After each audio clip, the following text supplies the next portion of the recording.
अब आपके सामने रखने वाले हैं वोट परसेंटेज, क्योंकि अलग अलग अगर आप देखेंगे मतलब कम्युनिटी वाइज जिसको हम कह सकते हैं कि चाहे वो मराठी हो, चाहे उत्तर भारतीय हो, चाहे दक्षिण भारतीय हो, क्योंकि कॉस्मोपॉलिटन सिटी है मुंबई। ऐसे में जो लोग वहां पर रहते हैं उसमें ज्यादा रुझान किसका दिखा है? जो मुस्लिम समुदाय से आते हैं वो किसकी तरफ गए, जो क्रिश्चियंस हैं वहां पर वो किसकी तरफ गए, जो गुजराती या राजस्थान के भारी तादाद में लोग वहां पर रहते हैं, नॉर्थ इंडियंस तो रहते हैं, गुजराती और राजस्थानी भी बहुत व्यापारी जो वहां पर है वो रहते हैं, वो किस तरफ गए हैं और अन्य किस तरफ गए हैं। तो ये अलग अलग खाके हैं जिसमें हम आपको नंबर्स बताने वाले हैं, लेकिन फिलहाल शुरुआत हम कर रहे हैं जिसमें थोड़ी देर में आज तक पर हम आपको अलायंस वाइज और पार्टी वाइज किसको कितने वार्ड मिल रहे हैं, कितना परसेंटेज वोट मिल रहा है, ये सब दिखाने वाले हैं। तो मुझे लगता है कि कुछ ही देर में हम आपको बताएं, उससे पहले कुछ नंबर्स जो मेरे पास आ चुके हैं वो हम आपको बताना शुरू करते हैं। सबसे पहले तो हम आपको बता देते हैं कि ये जो कम्युनिटी वाइज नंबर्स है, कम्युनिटी वाइज नंबर्स में मराठी में अगर आप देखिएगा तो बीजेपी प्लस जिसे हम कह रहे हैं वो समझ लीजिए कि फडणवीस प्लस शिंदे ये है। तो ये है आपके सामने आ गया है। मराठी बोलने वालों में 30% जो है वो जा रहे हैं बीजेपी प्लस यानी देवा भाऊ और एकनाथ शिंदे की तरफ। वहीं नॉर्थ इंडियंस जो है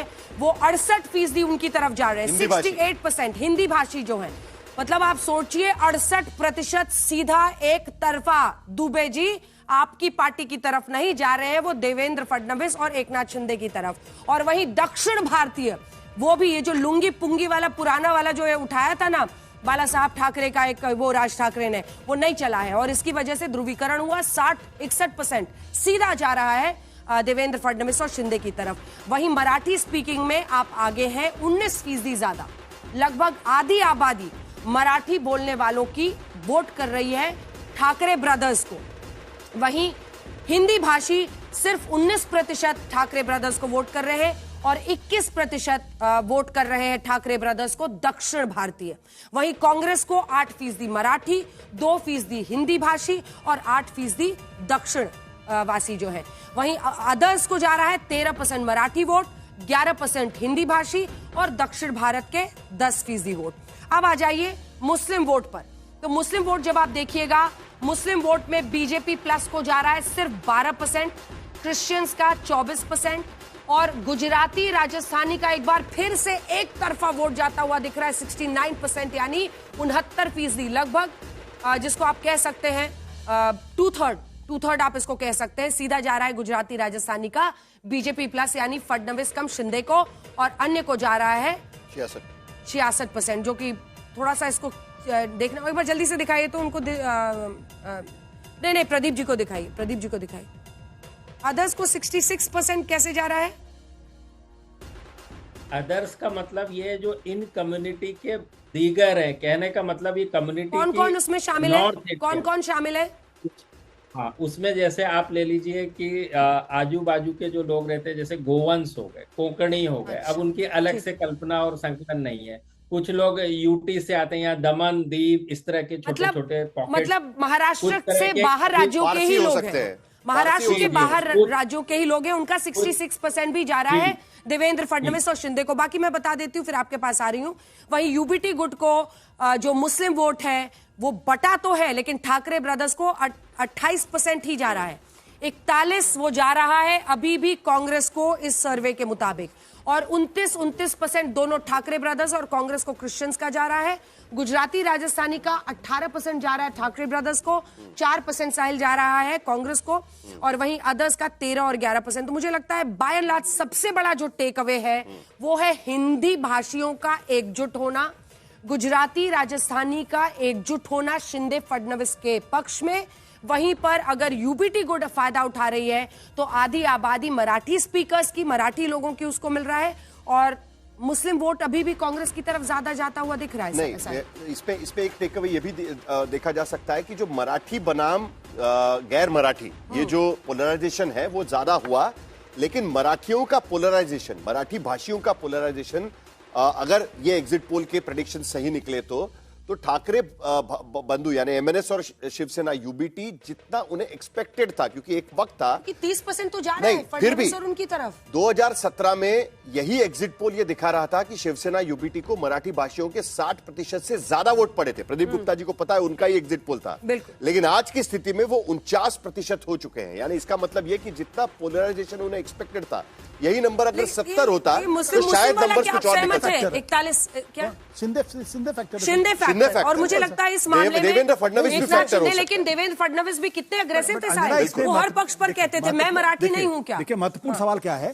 कि आपका मराठी वोटर वो 49 को 50% क्रॉस नहीं कर रहा है, लेकिन north Indian 68% which is sweeping। हाँ भाई स्वीप 61% स्वीपिंग है। वो पोलराइज हो गए ना दुबे जी, वो पोलराइज हो गए। राज ठाकरे जैसे से राज हाथ ठाकरे जैसे ने हाथ कह रख आप राज ठाकरे को गले लगाइएगा तो नॉर्थ इंडियन आपको कैसे वोट करेगा। नहीं, मुंबई में रहने वाला हिंदी भाषी समाज अगर इस 10 वर्षों को छोड़ दूं तो मोस्टली कांग्रेस के साथ रहता था।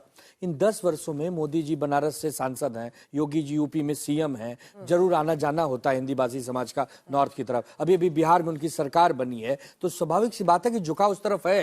बट और एक चीज मैं दुबे जी आपने उनको और थोड़ा सा आग लगा दिया। नहीं, लेकिन अंजना ये नंबर जो है 2017 में भी ऐसे ही थे जब राज ठाकरे उनके साथ में नहीं थे। दुबे जी क्या करेंगे साहिल, दुबे जी और दुबे जी जैसे अनेकों वहां पर लोग हैं, वो क्या करेंगे। उनके पास एक ही विकल्प है उसके बाद। भाई आप 15 साल वहां कांग्रेस पार्टी एनसीपी की सरकार थी, तब भी वहां पे बीएमसी के अंदर शिवसेना बीजेपी की सरकार थी। ये इसको अगर आप ऐसा क्यों हो रहा था। नहीं, उसका कारण मराठी भी उनकी तरफ, हिंदी भाषी भी उनकी तरफ, हर कोई उनकी तरफ रहता था। प्रदीप जी अभी आपने कहा था कि ये जो मुस्लिम वोट है उसका मतलब वो स्प्लिट हुआ है और स्प्लिट में एडवांटेजेस पोजीशन में यूबीटी गुट है, लेकिन यहां तो ऐसा नहीं दिख रहा है। यूबीटी गुट को 28% और कांग्रेस को 41%। बहुत अच्छा सवाल। तो अंजना जी मैं आपकी और आपके दर्शकों की जानकारी के लिए बता दूं, मुस्लिम वोट मुंबई में कंसोलिडेटेड है बड़े नंबर्स के अंदर 3 प्रमुख क्षेत्रों में। एक है भायखला, जहां पे कि सारा का सारा वोट मुस्लिम का, सारा का मतलब होता है बल्क, यानी 60-70% कांग्रेस को पड़ा हुआ। जो जोगेश्वरी का पूरा इलाका है, चांदीवली का जो इलाका है, मलाड़ का कुछ इलाका है, यहाँ पर जो वोट अच्छी बड़ी संख्या में कांग्रेस से भी ज्यादा माइनॉरिटी का जो है वो यूबीटी को पड़ा है।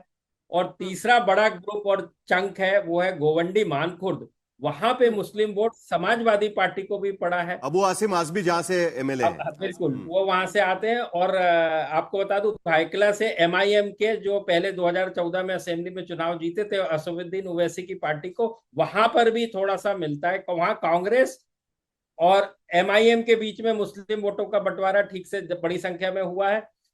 गोवंडी की बात कर ले मानखुर्द की, वहां पे समाजवादी पार्टी और कांग्रेस और यूबीटी के बीच में बंटवारा हुआ है। जोगेश्वरी, मलाड, चांदीवली इस तरफ की बात कर ले तो यहाँ पर यूबीटी जो है इसका वो है। कहने का मतलब है त्रिकोणीय तरीके से सब तरफ में वो बढ़ गया है और मुस्लिम वोट बटा है, मुस्लिम वोट बटा है। और शिवसेना यूबीटी को भी मुस्लिम वोट हुआ है, जहां पर मुस्लिम बहुत ज्यादा मेजोरिटी में नहीं है। लेकिन मेरा सवाल जो इससे पहले मैं बात कर रहा था, क्या हम ये मानकर चले कि राज ठाकरे साथ में लेने की वजह से मराठी कंसोलिडेशन हुआ, लेकिन उतना नहीं हो पाया जितना 2017 में शिवसेना के फेवर में हुआ था। लेकिन दूसरी तरफ रिवर्स पोलराइजेशन ज्यादा संख्या में हुआ, जिसका फायदा सीधे सीधे बीजेपी और एकनाथ शिंदे को होता हुआ नजर आ रहा है। क्या ये कहना सही होगा।